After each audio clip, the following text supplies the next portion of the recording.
please join me in welcoming Miranda, Ken, and Soren to the stage.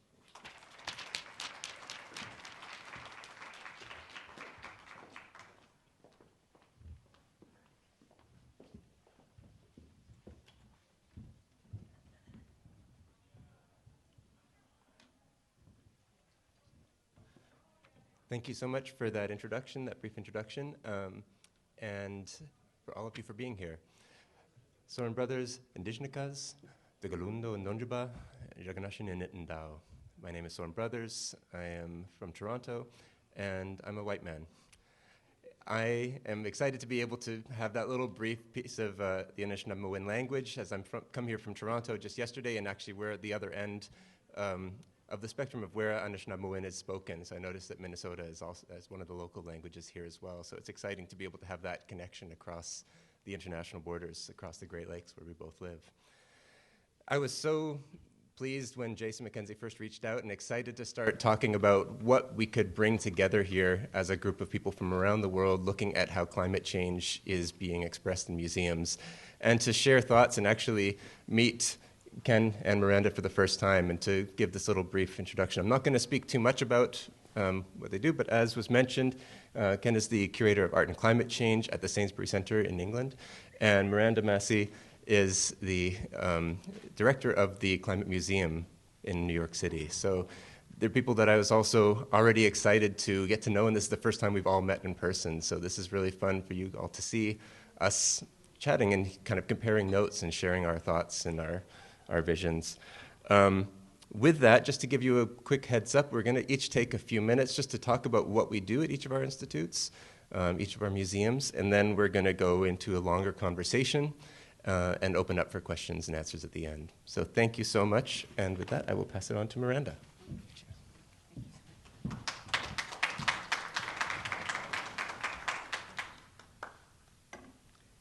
Bear with me, everyone, while I... Whoops. There we go.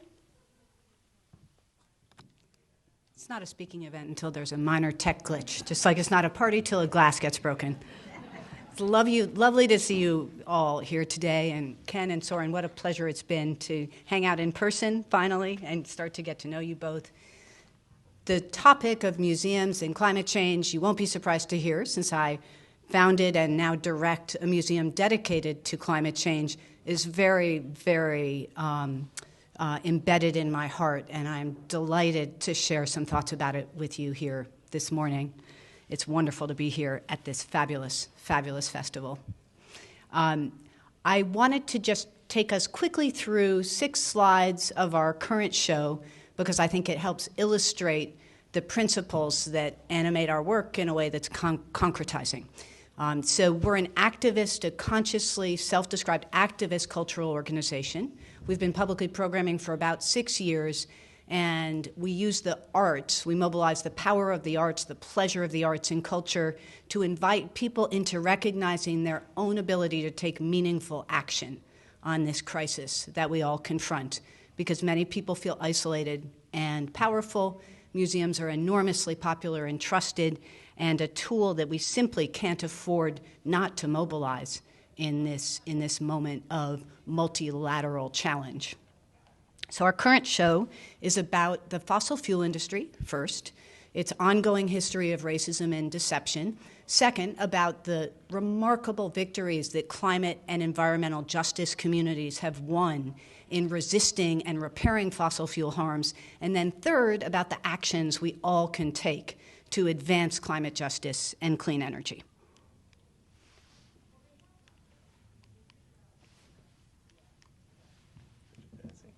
Not sure. Where should I? Over here? It seems like it's on. Oh. I'm very sorry, everyone. It worked. All right. So first, the show goes through the ways in which climate and inequality are bound together geopolitically at the global level, within the United States, and also in our home city of New York City. Here you see a lenticular map of the globe that shows, if you look at it from one angle, which nations have committed the most, have emitted the most since the Industrial Revolution, with the U.S. coming in at close to a quarter of total emissions. And then on the other angle, you see who's most vulnerable, who is enduring the most harm. It is essentially a map of colonialism and the way in which the fossil fuel industry and therefore the climate crisis is rooted in colonialism. Yes. Getting the hang of this. Sorry, everyone. Thanks for bearing with me. Art is central to our theory of change. All of our exhibitions are grounded in the arts and in visual culture because the arts open us up to seeing the potentiality of human connection and human creativity so that we can present very hard-edged, hard truths. And if we do that in the context of a show that's beautiful, people don't feel bad, they feel energized. They understand their connections to others. We've recently discovered, thanks to sequencing of ancient genomes, that the appreciation of aesthetics is built into our biology. There's a genetic mutation that differentiates us from our Neanderthal cousins. When they made something beautiful, it was accidental. Not so for us. We're all of us, everywhere, always seeking beauty. We have strong, different opinions about what constitutes beauty, but we're all always looking to be surrounded by it, to project it, etc. It's built into who we are and how we experience ourselves as communal.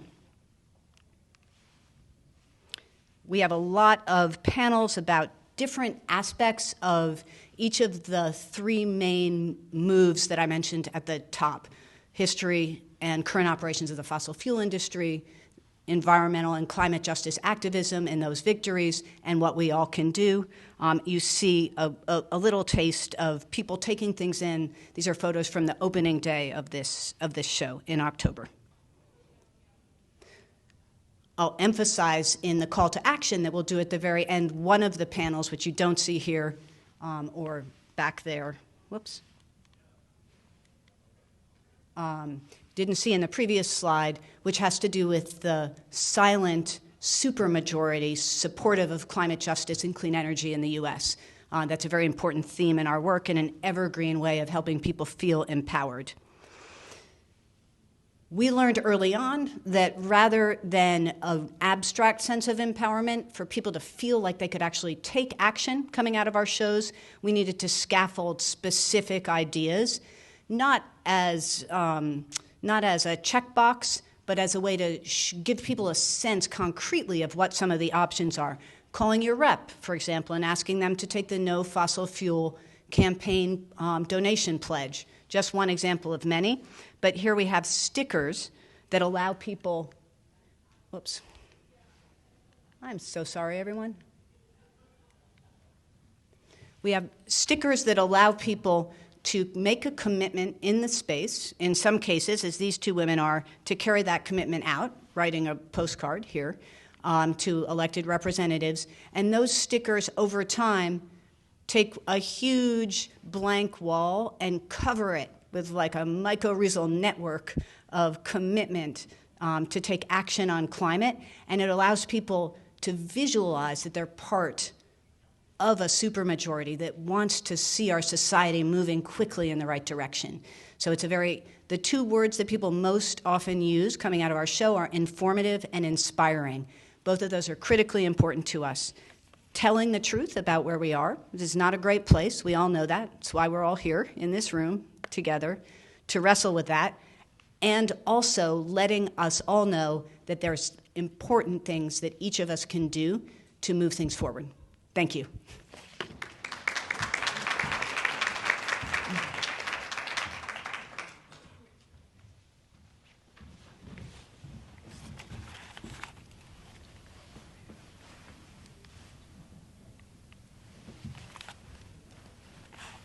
Hello, everyone.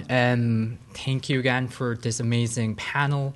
And it's such an honor to be speaking with Soren and Miranda. My name is Ken. I'm originally from the Philippines, but now I'm based in the UK. So I'm the curator of art and climate change at the University of East Anglia, and it's at the Sainsbury Center. So the Sainsbury Center, just to give you a bit of a background, it's a university museum. It's a public museum, and it is quite historical since this is the first building designed by Norman Foster. So the show I currently have on at the museum is entitled Sediment Spirit, and it's a whole season on Planet for a Future and imagining how we could adapt to an ever-transforming world due to anthropogenic climate change. And so our programming veers away from the doom and gloom, but rather goes into how do we actually move forward and how do we move towards that kind of collective action wherein we bring everyone to that sort of, change or transition. It's not just the people who can't afford transition to green types of energy, but everyone in society. So we commission a lot of different artworks, for example. So this one is Claudia Martinez-Garay. She's an Andean artist, originally from Peru, but now based in Amsterdam. So we commissioned her to create a new work to respond to our collection. And it usually involved a lot of research. So this piece is a work that she created specifically for the exhibition that we have, again, addressing the question, how do we adapt to a transforming world? So her position is to basically bring us to a different type of cosmology. And so in this painting, it depicts the Andean understanding of the conception of the world, and this includes creatures and mythological beings, and basically re-enchanting our kind of understanding of nature, because like modernity has basically impaired our understanding of it, that it is that we need to consume it, and that's like the only way we progress. So Claudia is reminding us of different kind of ideas of the cosmos and how we understand it, and probably if we start entertaining all of this indigenous knowledges, then we could create a new pathway towards our transition to a more sustainable future. So this is like the back part of the installation from Claudia Martinez-Garay, and it's incorporating some of our antiquities from the Peruvian collection. And what she wanted to do was basically rebury them to the soil, and it's like that kind of conversation of how we treat material cultures. So for her, material cultures needs to kind of like go back to the land and not constantly be preserved in museums, which is like a controversial position to have. Should art not be kind of like permanent? And so we're asking these questions because it's all about sustainability, right? Materials of artworks are usually also very extractive. We use copper, we use bronze, we use steel in creating all of these sculptures. And so Claudia's position is to, again, just like find ways of creating artwork that is actually very reciprocal to our planet.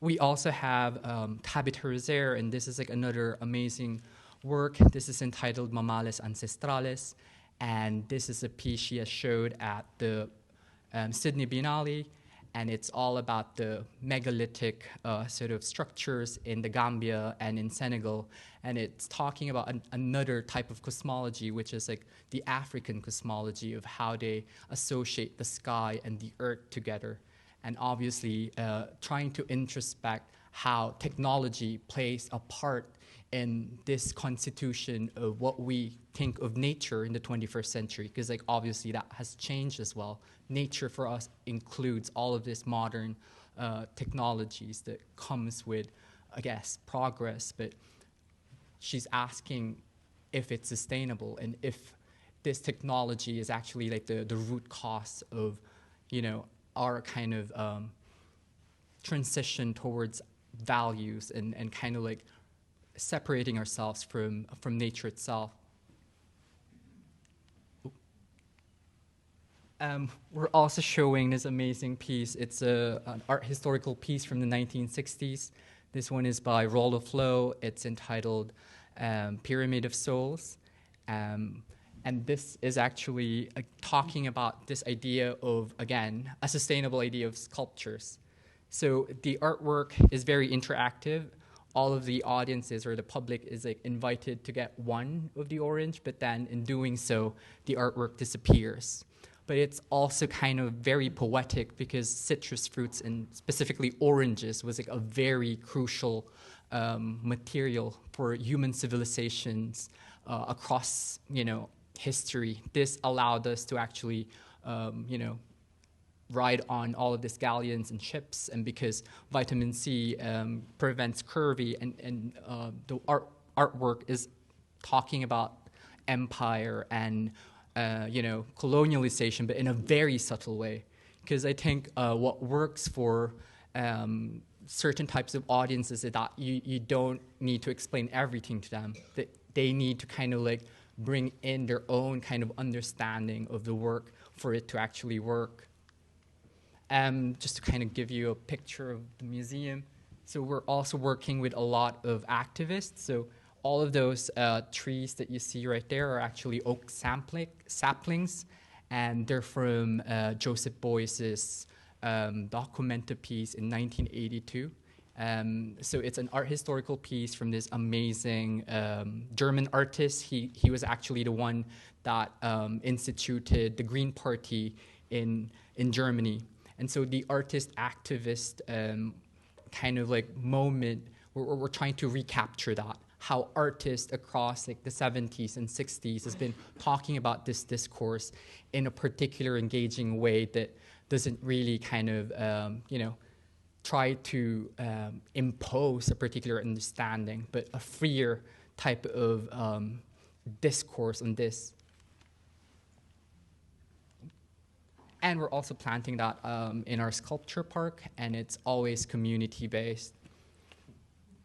We're also showing a lot of international artwork. For example, this one is from Superflex, an amazing Danish artist collective, and they're kind of like, again, referencing to ideas of capitalism and consumerism.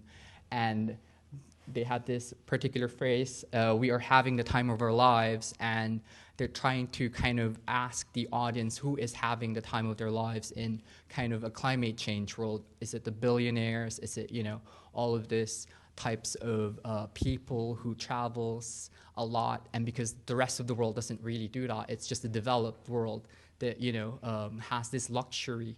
And so they're thinking, or they're kind of like creating these artworks that speak softly to activate our ecological consciousness. And again, it's part of that trick of art, I guess. It's slow, but then once it hits you, it stays forever.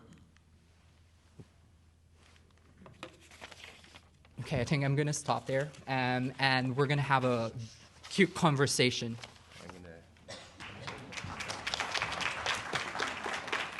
Awesome. Thanks so much, Ken. I realized with my quick introduction earlier on, I didn't actually introduce myself in that, other than saying my name is Soren Brothers. My title is the Allan and Helaine Shiff Curator of Climate Change at the Royal Ontario Museum in Toronto. And I'll just take a few minutes quickly to introduce everyone to what the Royal Ontario Museum is and what I'm doing there as well.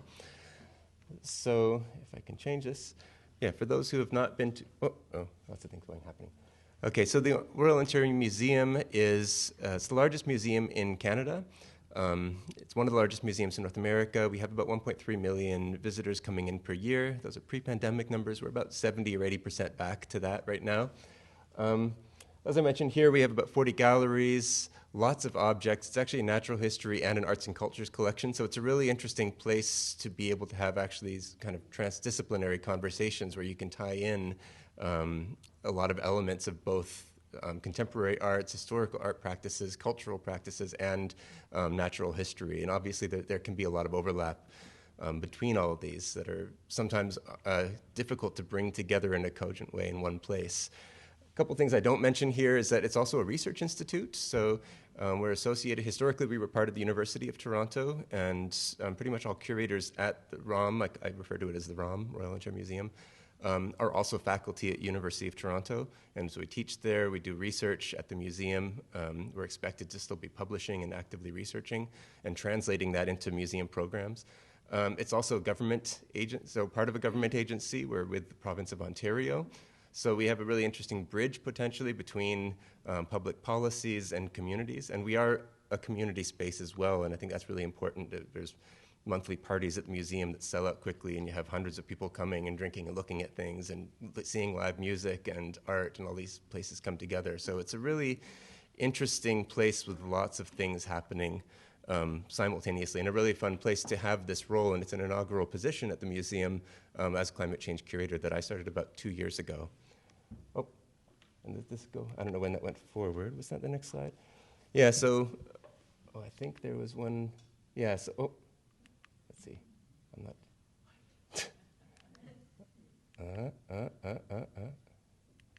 see, I want to go to the research slide. There we go, this one. I'm not going to touch it. So, as I mentioned, part of the mission of the museum is to keep this ongoing research element. And actually, so when I was hired as the museum curator, it was kind of a funny switch for me. I was actually working as a professor at Utah State University in Logan, Utah at the time, studying the Great Salt Lake, looking at how, especially so my research background is looking at lakes and inland waters and how they interact with global change and with climate change drivers. A lot of the research I'm doing now, so that is a picture of me with a student on the Great Salt Lake, and the water is actually pink. It's in the Gunnison Bay for anyone who's been there, this very kind of pink, hypersaline part of the lake. And so it was really fun to be able to switch and take some of the public outreach elements that I've been doing as a researcher for the rest of my career and start bringing that into the museum world. And I actually grew up just around the corner from the ROM, so it's a place that I would go to as a kid all the time, and so it kind of felt like coming back home into this place that was very meaningful for me, but being able to go as an academic now and as someone who's working in climate change as a scientist. And I am starting to think now more broadly about also shifting that research to think of urban waters interfaces. So how do we live with water in our society, and getting that as a research role that's going to be integrated into the museum practice as well. And something I don't mention here too is that this is starting to tie in already with the collections at the museum. So as a curator, we usually, I think when people usually first think of curators, they think about what are they collecting, what are they curating. And people were joking at the ROM that I was the first curator there without a collection. The flip side of that is that I was saying is that I was the first curator where all of the collections are kind of mine to interpret through the climate lens, whether it's ancient Japanese art, or whether it's geology collections of critical minerals, or even looking at mass extinctions through paleohistory, paleontology collections. It was lots of interesting different ways, or through contemporary art. So with that, I've now had one collection item, so I'm pleased to say I'm no longer the curator without a collection, but it's lake sediments from Crawford Lake, Ontario. So those were, I don't know if anyone heard about it in the news this past summer. Crawford Lake was announced as the golden spike of the Anthropocene epoch candidate. So that's been a fun way to start tying together some of the conversations even that Ken was already bringing up about a broader question than just climate change, but human relationships with nature. And it's a really beautiful place. The sediment core tells the history of hundreds of years of human nature interactions and human earth interactions at that site, but it captures global signals as well. So it's a really kind of fun and interesting and I think important way to have this climate change conversation in a way that transcends just climate change, but more this question of what is the role of humanity supposed to be, or what should we be aiming for it to be in terms of how we exist with the planet. Exhibitions are also one of the first things that people often ask me about in terms of being a climate change curator, and a lot of what I do is really not just only focusing on coming up with climate change exhibitions, but weaving climate change into existing exhibitions at the museum. So there's just a few examples here. For instance, the first exhibition I co-curated at the museum with Alexandra Palmer, who's our curator of fashion, was called Noel Hamlin Lifers. It's a photo of it from the middle. It's actually a local artist. Noel Hamlin is a textile artist, and she created these old discarded she recovered old discarded life vests that she then sewed old discarded clothing onto, and created this whole kind of world that was a statement on fast fashion, the global textile industry, and the role that it plays with not just climate change, but also water quality, waste production around the world, and social justice issues. I also curated the Wildlife Photographer of the Year exhibition, which is up right now, which is actually, we're touring it from the Natural History Museum in London, and I was able to add both Indigenous language content and climate change local stories to these pictures from around the world. But also some things have been a little bit more surprising. So for instance, on the right-hand side, there's a picture of a catfish, and that was from our curator of Japanese arts and culture at Akiko Takesu. And she pulled me in on this Edo earthquake Japanese exhibition that she was looking at these old prints that were actually looking at, so I guess traditionally in Japan, earthquakes were associated with the catfish that would be wriggling and creating these earthquakes, but they were very kind of comic, and these prints became very popular after a particular earthquake in Edo, Japan, and were quite silly, but it was really speaking to how they had processed a major natural disaster at that time. And so she wanted my input, and I ended up being involved with a lot of the exhibition programming around that, thinking about different ways that we communicate climate change disasters. And for instance, I interviewed Rolly Williams from the YouTube channel Climate Town to think about as a kind of climate comedian and what's the role of comedy that we can play in terms of how we speak about climate change. And the next slide, and then, yeah, hopefully this doesn't jump forward. Oh yeah, so I have a picture of the Crawford Lake core we have in my collections there. Yeah, there's just been a lot of, again, thinking about the whole museum, how I speak about, or how we can speak about all of these millions of objects in different kind of climate change contexts.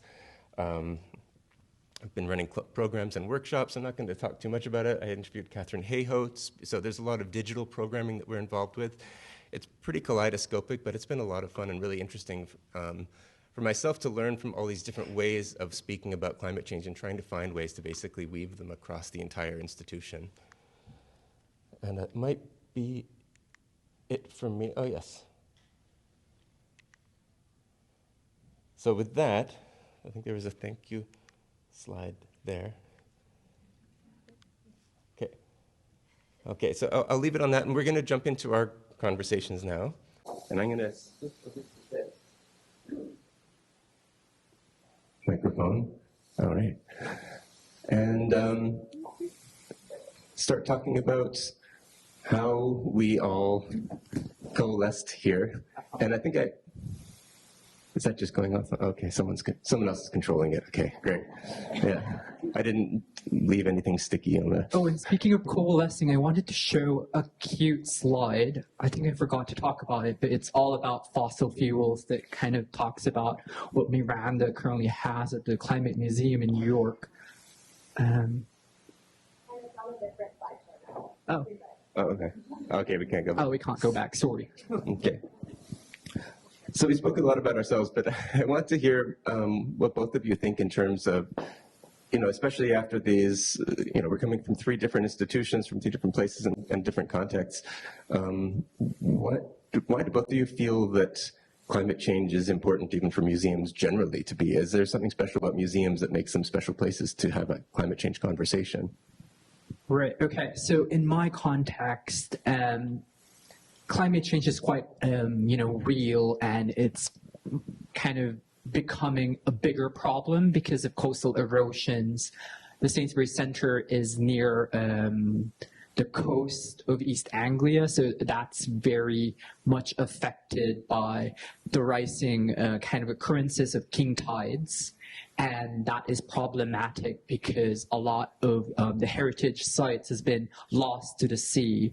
And I guess this is why they introduced the Curator of climate change kind of like position in Norfolk. So we're close to Cambridge, and we kind of basically work across the kind of region in England.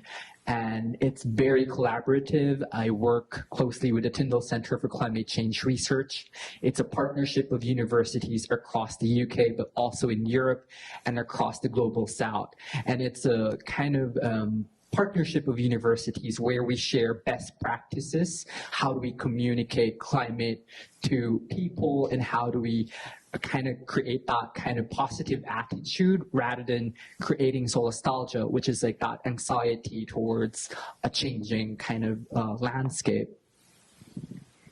And I would say in response to that, I don't believe that we will get the policy that we need and deserve until we have a different public culture on this question. As I mentioned before, a supermajority of adults in the U.S., and there's less polling research from other countries, but where there is polling research, it's generally quite similar or even stronger for our side of this question.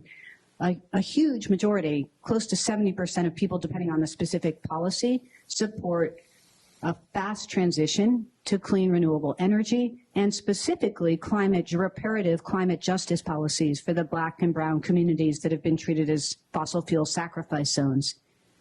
That's extraordinary. 61% of people nationwide support abortion rights and reproductive freedom. And that is being seen, quite rightly, as something that can affect the course of the upcoming election.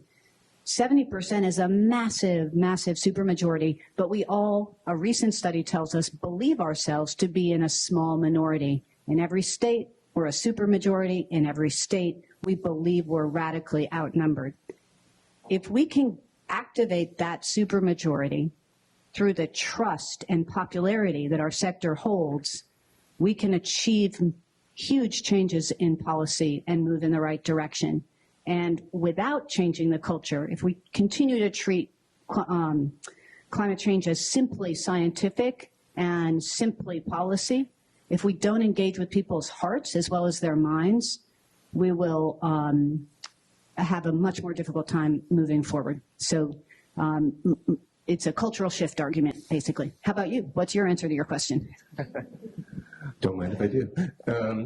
No, I think for me, and again, being relatively new to the museum field, probably the newest of the three of us, I was interested to see that I think public support or public trust of information coming from museums is higher than it is even coming from academics or from government employees or government workers, which is funny in our case because we're a research institute that's also a government public agency, but somehow we're in this kind of golden zone of public trust for information. So I feel like there's much more weight to, even coming as someone who was a professional scientist before, working with artists and working in this kind of more multidisciplinary setting has somehow changed the weight of that message that it can bring across. But I think it's interesting also in the context of there being right now a lot of questioning about museum practices around the world. And museums are definitely not maybe having their high point in terms of public support for them in a lot of ways. And we're seeing a lot more repatriation. I think we're in the midst of a transformation in terms of how a lot of, especially older museums, are viewing themselves and how the public views them. I'm wondering if you feel that this is tied in with maybe a rise in how museums are talking about climate change. Is there a larger cultural shift that's taking place that this is part of? I think broadly, absolutely. I think that the idea of the museum as above political concerns and, in a sense, almost above history has very rightly come under challenge in a number of different ways. And so the notion that you can activate a museum setting to mobilize members of the community to take action on something which seemed a little bit scandalous even 10 years ago now seems reasonable. Similarly, critiques of museums on the basis of their funding, on the basis of the colonialist plunder that often produced large portions of their collections, the idea that museums are part of the fabric of society in both senses, part of the effort to change things for the better, and also part of the processes in history that have brought us where we are now, seem to me very related. I think for me, museums still hold that power to make us reflect deeply on the human condition. And this is why you have those news in terms of the National Gallery in London being attacked by Just Stop Oil, for example. And because it's a place wherein, deep learning happens. And the objects, in terms of the different collections out there, it usually hold that power to captivate and give that sort of knowledge for people to kind of think about and dwell. And obviously it needs to be a two-way process. And I think that's the power of museum. It kind of makes you think about things that you don't want to think about.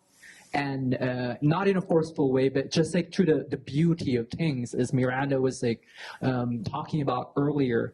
It's that kind of an interface to learning more about our impact as humans into the fabric of the planet and how we've changed its ecosystem since the Industrial Revolution. And it's the carrier of knowledge. And I think this is why museums play an important role in our kind of transition towards an ecological society that is global and not just obviously in the developed world.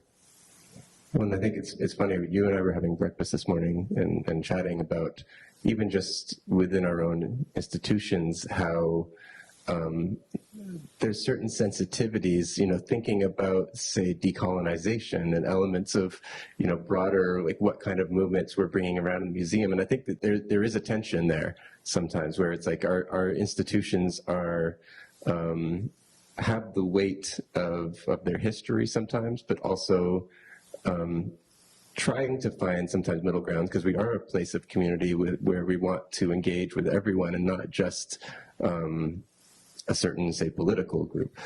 But being in the climate sphere, being in, especially if we tie together, for instance, climate change progress with decolonization or other broader societal movements right now, it's hard, it can be, I think, a hard needle to thread in some ways. And I'm curious, and I guess it's a different situation for you because you are the director of the museum, but do you feel, was there even, with setting up the Climate Museum, was that something that you felt that there was already kind of weight associated with it, or the title of the museum versus being it could have been an art institute, or I'm curious if that was sort of felt for you. Oh, and to add to that question, do you think museums are still neutral in the 21st century? I think they never were, and still are not. For us, museum is an invitation to the kind of contemplation that you're talking about, and it's a soft pathway into thinking about difficult things that you can then use to open up a world of transformational potentialities. I spend a lot of time trying to project myself into the challenges that would be involved in working within the confines of an established, just an enormously important community institution like the ROM, because I'm constantly gnashing my teeth over the problems of trying to establish something new. So I try to remind myself there would be different problems in a different setting. But I think that one of the advantages of having a new museum that's directed specifically at the climate crisis is that there's an expectation that we'll be inventing things from the ground up. So there are, in a sense, in that area that you've identified, fewer needles to thread. There are other challenges that aren't as pertinent here, but I think we've been able to, because of visitor response to the work that we do, our board, which has generally been very supportive, but is not surprisingly, and as is typical, slightly more conservative with the lowercase c than the staff team, has become fully convinced of the power of this work, combining stringent critique on the one hand and inspiring invitations to engage in community action on the other. And so the way that people have responded to that formula that we've iterated has been convincing, has helped us thread the needle over time. Thank you. And I know from my perspective too, one of the interesting shifts has been, and it's something that stuck with me, is the term, and I see with this idea of like shifting to become a 21st century museum, it's a move away from being a voice of authority and more towards community-sourced engagement and understanding. But I found as the climate change curator, it's an interesting role to be thrust into. It's like, well, am I a voice of authority when it comes to climate change? Is that my role at the institution, or is it, am I here to trump the perspectives of someone who doesn't agree with me about climate change or its threat or it poses? So there's interesting dynamics there and tensions, but I guess an element of that, and maybe where I've been able to avoid it, is focusing on kind of the next stages and really putting a highlight and a spotlight, I should say, on what we're doing as a society to address climate change, where it's not just, going into the weeds of arguments about climate models, but really kind of what are we doing, and getting people to see what we're doing and how great it is. With that, and I think for a lot of people, for me, when I started the job, that wasn't my identity. It was just, that's part of what I'm doing. But for a lot of people, they really held on to that, I feel, and when they described my job to me, it was like I was the optimistic curator of climate change who was saying everything would be great. But I'm wondering if you feel that that's been part, next step, where you feel that the museums can play an important role in bringing that sense of hope forward. And maybe also if you even have, I know we're getting kind of close to opening up to Q&A, if you have thoughts on calls to actions that you would want to leave off. I mean, for me, my call to action is basically heightening your ecological consciousness. It's through all of this everyday activities that we encounter. Basically, if you're given a choice in terms of probably your food consumption, probably your transportation, and all of these types of things, it's those small things, but it has like a big impact, especially eating less meat. And obviously you could eat whatever type of food you could, but then exploring all of this like healthier alternatives for me could work. And it actually helps in terms of the production of these things, and it contributes to the future of food.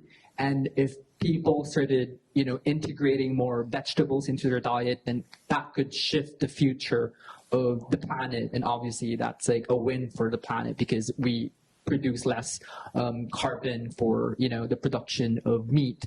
And there's also that idea of taking public transportation, and this is like systemic shifts. It's like asking our governments, our politicians, to actually invest on different types of cleaning up air and introducing bike lanes, introducing ways to be more social with each other in a fun way. And that's like a great way to start, I think.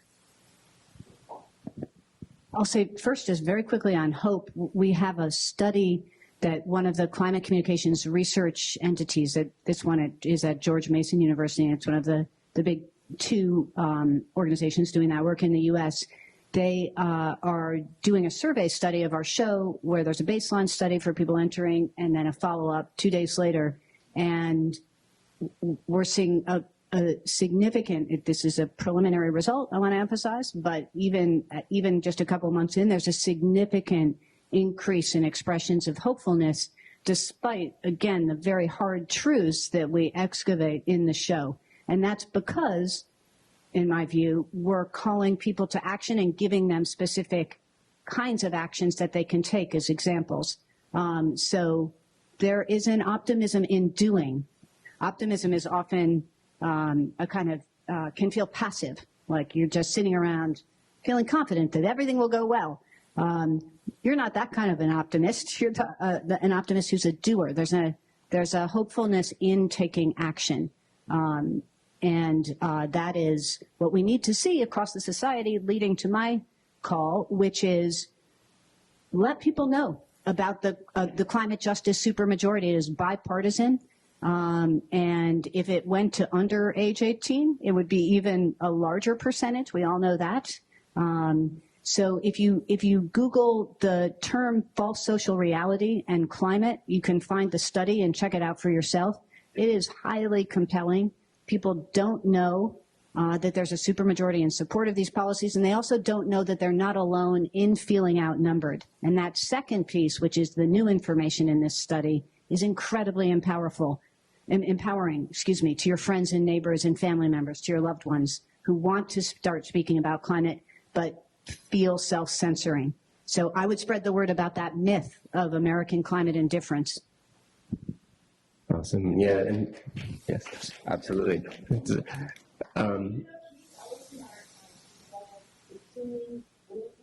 Yes, I'm very excited about that. Amazing. And I guess from my end, I feel that, I know we were talking about this a little bit earlier, it kind of bugged me at first when people said I was optimistic. I was like, I don't know what that even means. Like, how do we define optimism in this realm? Like, how would we define success? How do we measure success? We might you know, and I've been thinking lately in terms of even my own career, I'll probably retire sometime around 2050. And so at that point, you know, we should be reaching net zero globally society if we want to keep temperatures down. But if we get to net zero by 2050, is that success? And am I optimistic we get that? But, you know, if the curve to get there is concave or convex, that's going to be very different scenarios for the planet and its health and climate change. And realistically, getting to net zero is not the goal. That's just where we stop making things worse. And then the question is, after that, what does it mean? Like, what do we, how much of a regenerative system do we get, or how far below net zero are we going to go in terms of taking CO2 out of the atmosphere? And I'm getting to this point where I feel like, you know, there's no, I'm probably not, you know, we might know if we fail miserably within my lifetime, but we probably won't know if we've ever succeeded. And so I feel like I'm taking that off my shoulders of this anxiety about success and measuring success or quantifying it, but rather thinking about optimism being in the local things that we're doing to actually address the core issue. So like in Ontario, we phased out coal, and that made our air quality way better. And we have these amazing changes we're making to our river, the Don River in downtown Toronto, which are urban climate adaptation, but they're also the first time that like my children will be able to swim in a river in Toronto that I was never able to swim in as a child because it was so polluted. And these things are actually really great for optimism. And so that's where I would say my call to action is just looking at these local things that are happening in our communities and accelerating excitement and support for them, because that's a really important element I think people miss. And with that, I know we only have 5 minutes left, so I'm sorry we went over our time, but please bring us any questions you have. Yes? Change. Several countries are now embracing a circular economy, and the Netherlands comes to mind on the top of the list. Wondered if you would consider having an exhibit within your museum on that concept. Absolutely. I have the microphone. I can say absolutely. It's really important. There is actually an exhibit right now at another gallery in Toronto on that and local initiatives, and there's deconstruction movements. So not just companies that can construct buildings, but also deconstruct them to take those materials and reuse them. So I mean, there's a lot happening. I'll pass it on. Absolutely. From us as well, we like to focus on different kinds of bright spots along the lines of what you were just saying, Soren. And when you have a national bright spot, that's even more convincing and inspiring to people. 100%. So for the Sainsbury Centre, everything is recycled. So our exhibition labels are now made out of recycled paper with seeds. And so when we deinstall the show, we will have a planting ceremony for it. And then most of the walls that we've been using are recycled from 5 years ago. And so we have all of these types of, you know, creative thinking in greening up exhibitions and conceptualizing ways to make it circular, to make it, you know, reciprocal to the environment, that we don't, you know, impose too much of our impact on it, and create ways for an ecological type of museum practice. Okay, there's 2 questions. You're doing great. Howdy. Howdy. Good morning. Sorry. Okay, cool. I can't hear myself.